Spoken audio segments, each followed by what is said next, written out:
Welcome to Chillin' 101. We hope this video helps. You begin by collecting the essentials so you can act fast.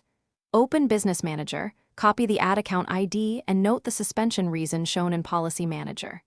Then export recent ads, creatives, targeting settings, and any payment receipts. These prove intent and compliance.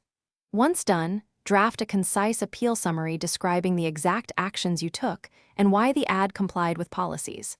Save screenshots and timestamps to attach. They speed review and reduce back and forth. Next, you submit the appeal via account quality or support inbox and choose the right violation category. Accuracy matters.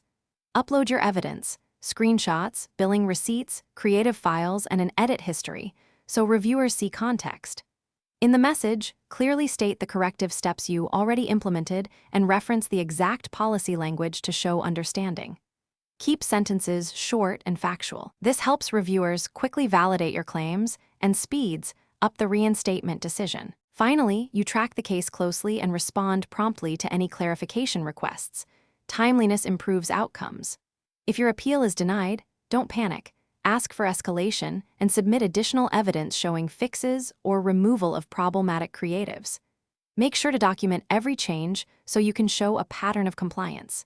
If no responses appear within 7 to 10 days, escalate via Ads Help or contact a Facebook business representative. That single troubleshooting step often unlocks stalled cases. Thanks for watching. Consider subscribing if we helped you.